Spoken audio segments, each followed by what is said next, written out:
नमस्कार, म कल्पना अधिकारी बताई आजका अध्यक्षज्यू, प्रमुख अतिथिज्यू, विशिष्ट अतिथिज्यू र सम्पूर्ण साहित्यिक मनहरूमा एकमुष्ट हार्दिक नमन व्यक्त गर्दछु। मैले किताब मेरो वासन्ती वन भन्ने किताबबाट कविता वाचन गरिरहेको छु। मैले प्रत्येक शुक्रबार 5वटा कविता वाचन गर्ने अवसर पाउँछु। त्यसमध्ये मैले आज यहाँ यति नम्बर त मैले बिर्सेँ, तर अहिले मैले सुरु गर्छु इन्दिरा छन्दको कविताबाट सुरु गर्छु।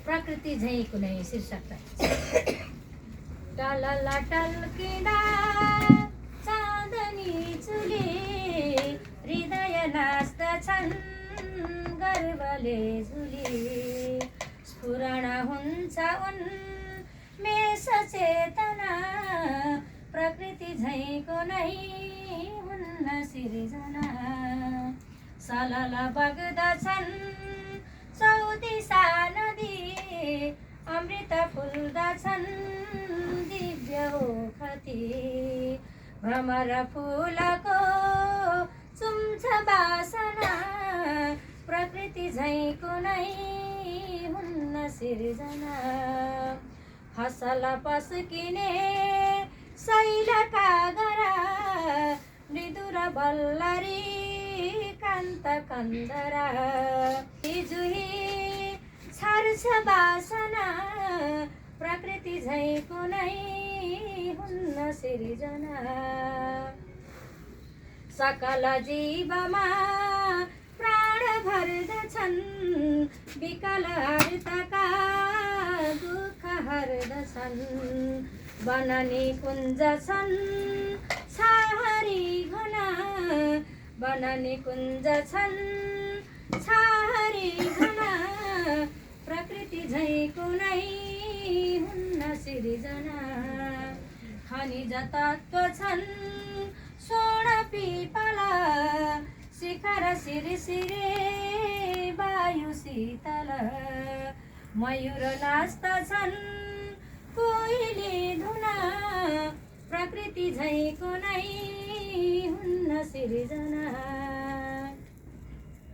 किरण लालीमा छर्दछिन् उषा गगन छाउँछन् जुन बेलुका शरद छर्दछन् फूल वासना प्रकृति झैं कुनै छैन सिर्जना छिन् गुणी पाठ्य पुस्तक सुखद चाडले दिन्छ उत्सव शिव र शक्ति छिन् श्रेय चेतना प्रकृति झैं कुनै छैन सिर्जना अतुलनीय छन् दिव्य सम्पदा जमिन खेत छन् पूर्ण अन्नदा चरित वीरको हुन्छ सम्झना प्रकृति झैं कुनै छैन सिर्जना सरस छिन् सधैँ सुन्दरी परी भ्रमर बागमा गर्छ मन परी कवि कला खुली पोख्छ भावना कवि कला खुली पोख्छ भावना प्रकृति झैं कुनै छैन सिर्जना प्रकृति झैं कुनै छैन सिर्जना। मेरो पहिलो कविता सकेको छ। दोस्रो भूकम्प शीर्षकको कविता छ। यो शार्दुल विपरीत छन्दमा मैले 72 सालको भूकम्पलाई सम्झेर लेखेकी हुँ।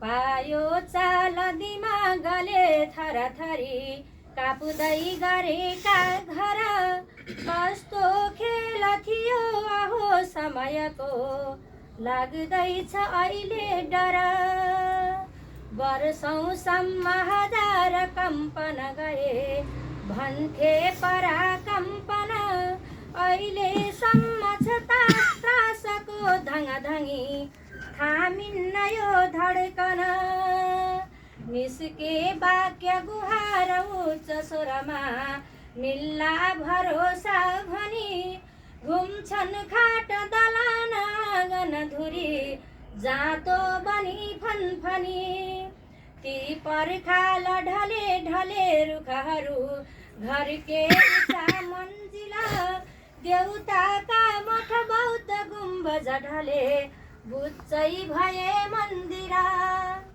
गिन्ती मानिसको रहेन थिचिए पानी नपाई चले कोही अङ्ग भएर भङ्ग थलिए नाडी सबैका गले पुर्खाको स्मृति नौतले धरहरा लिङ्गो ढले झै भयो बच्चा वृद्ध जवान भन्नु र कहाँ सातो सबैको लयो कच्ची हुन् घरवा कच्ची हुन् घरवा महल हुन् या झोपडी हुन् कुटी बिल्लीबाट भयो दसी रहनु के मास्यो सबै नै बुटी खोस्यो वृद्ध जवान बाल घरका छोरी बुहारी कति झोक्राए पिरले बचे जतिजना स्वाहा हुँदा सम्पत्ति सारा व्यक्ति बसे खुला चौरमा आकाशको मुन्तिर आँटो माड जुटेन धानिन कठै कल्ले पकाओस् खिरा र जता ततै हुन गयो कल्लोल कोलाहल किम कर्तव्य विमूढ संसद बने देखिन्न थियो हलचल खायो घाँस कपास बास यसले के सम्झने त्यो पल ऐना झै हर चित्रै नयनमा घुम्छन् अझै पल पल त्यही बेला खला दुष्ट घातक भयो धिक्कार त्यो भारत नाका बन्द गरेर आपत दियो पर्दै गयो आहत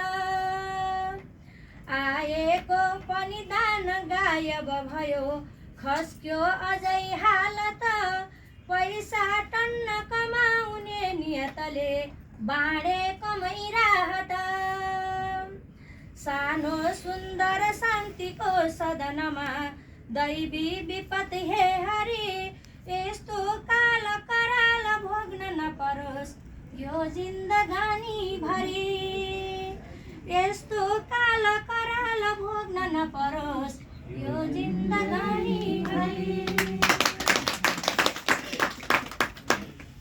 मेरा आजका कविता अलि लामै छन् सबै।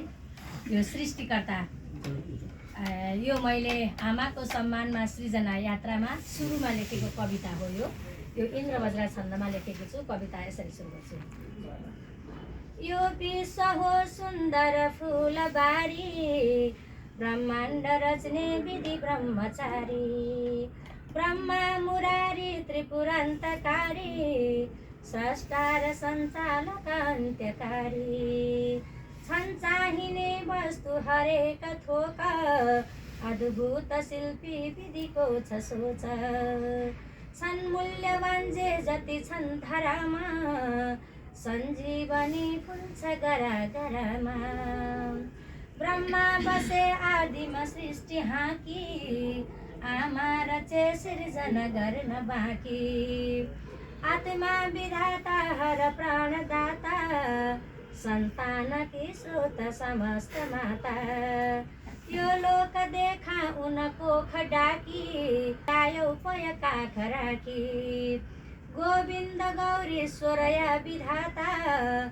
मेरी सबै थोक म मान्छु माता आमा तिमी माछ असीम प्यार यो सृष्टिकी अब्बल सूत्रधार खाई नखाई शिशु पेट भर्ने सन्तानको उन्नति निम्ति मर्ने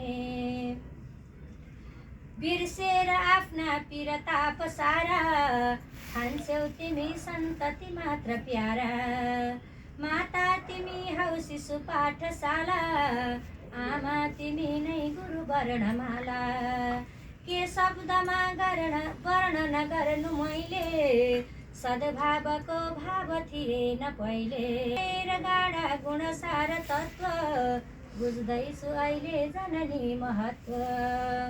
आलो छु काँचो दिन साथ आऊ, कर्तव्यको बोध अझै गराऊ। बाङ्गो हिँडेमा तहमा लगाऊ, गन्तव्यमा पुग्न कला सिकाऊ। सत्सङ्गको सार्थकता बुझाऊ, अध्यात्मको ज्योति ममा खुलाऊ। ऐश्वर्यशाली भई नित्यमाली, सेवामा गर्नेछु पिकार फाली। संसारको दुस्तर यो जघार, तर्दैछु हेर्दै जननी मुहार। सम्झन्छु तिम्रो महिमा अपार, आमा नमस्कार हजार बार। आमा नमस्कार हजार बार। आज तेस्रो कविता पनि रमजा छन्दकै छ। शिक्षा सिकाउँ श्री हनुमानबाट भनेर मैले हनुमानलाई सम्झेर लेखेको कविता हो। हे अञ्जनी नन्दन दिव्य शक्ति, प्रख्यात तिम्रो रघुनाथी। हर्छौ तिमी सङ्कट हे विराट, शिक्षा सिकाउँ श्री हनुमानबाट। हुन् वीरका वीर अमूल्य रत्न, सञ्जीवनी खोज्न गर्यौ प्रयत्न। गर्दै थियौ रावण मार्नाट, शिक्षा सिकाउँ श्री हनुमानबाट। हौ जानकीका प्रिय पुत्र तारा, आशा भरोसा भयमा सहारा। निर्बाध उड्छौ नव मार्गबाट, शिक्षा सिकाउँ श्री हनुमानबाट। सन्देश बोकी नभमा उडेर, भेटेर सीता नजिकै पुगेर। औँठी खसाल्यौ जब वृक्षबाट, शिक्षा सिकाउँ श्री हनुमानबाट। सोची विचारी सबतर्फ हेर्ने, हेरी अवस्था निज रूप फेर्ने। लङ्का जलाएर गर्यौ सखाप, शिक्षा सिकाउँ श्री हनुमानबाट। श्रीरामका भाइ अचेत पर्दा, ल्याएर द्रोणाचल सामु झार्दा। अद्भुतको शक्ति छ भक्ति आँट, शिक्षा सिकाउँ श्री हनुमानबाट। छाती चिरी राम सजाउँदैछौ, सुन्छौ कथा राम सुन्छौ कथा साम जहाँ रहन्छौ। कल्याण होस् आशिकका हात, कल्याण होस् आशिक राख हात। कल्याण होस् आशिक राख हात, शिक्षा सिकाउँ श्री हनुमानबाट। शिक्षा सिकाउँ श्री हनुमानबाट। अब आमाको माया भन्ने शीर्षक कविता छ। यो चौथो हो, तर यो पनि पाँचौँ हो। ठिकै छ, पाँचौँ हो, ठिक छ। यो शिखरिणी छन्दको छ। यो पनि लामो छ। यो पनि रचना गरिएको कविता हो।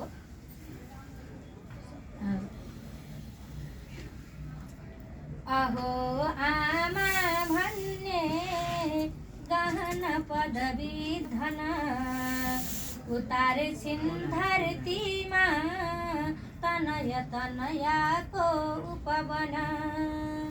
उधारोको देला न त नगदले मातृ ममता। मुमा नै छिन् प्यारी, अरुसित हुँदै हुन्न समता। सिकाइन् हुर्काइन् जतनसित आफ्नो सुख भुली। भएकी हुँ ठुली, म पनि उनकै स्नेह बटुली। कहानी आमाको अति छ मन दुख्ने घरी घरी। सुने सम्झे पीडा, नयन जल झर्छन् बरबरी। बिहे भो सानैमा, बचपन छँदैमा घर गयौ। सबै खाँचो टार्ने, त्यस घर बुबाकी भर भयो। जिता छोडी आयो, पर घर कठै काट्न कहर। थियो पढ्ने धोको, सब बिथलियो सोच रहर। गए हाँस्ने खेल्ने दिन पनि अचानो सरी भए थिए मिठा सपना मृदुल दिलमा नै मरि गए कहाँ जान्यौ आमा घर र परको चाल चलन उखर मौलो सुन्दै कहनु कसरी हुन्छ झलन उठी दैलो पट्थ्यौ अब त कुखुरा बास्तछ भनी ढिकी जाँदो पानी घर सब लिपि आँगन पनि सबेरै भान्साको झटपट तयारी यति गरी दुना बोता खुट्थ्यौ भन त कसरी बन्छ टपरी भयौ रोगी छिट्टै बमन पनि गर्छौ दिनै कडा गर्मी होस् शिशिर ठिहिरोमा छिनै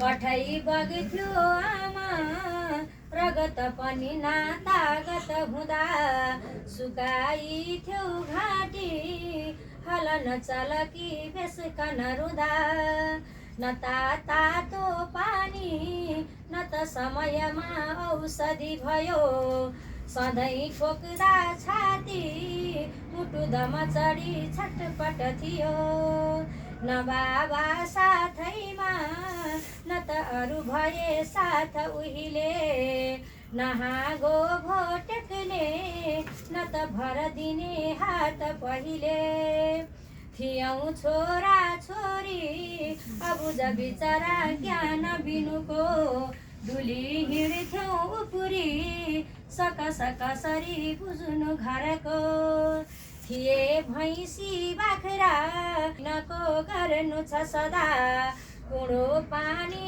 गर्नै पनि कठिन भो शक्ति नहुँदा उता टन्टो बेग्लै रहर छ किसानी फसो हली ताला हर दिन बितेको जहलको पँधेरो नै टाढा बन पनि कहाँ भेट्नु नजिक अकेली आमाका सकती झुन् धिक अनेकौं चिन्ताले थकित मुख देख्दा छिन घरी बितेका ती लाखौं कठिन पल बिर्सुम कसरी छुटेका देखिन्थे खल उँभोबाट पसिना रहे ऐना जस्तै स्मृति विगतका 12 महिना सबैका सेवामा प्रहरपतिको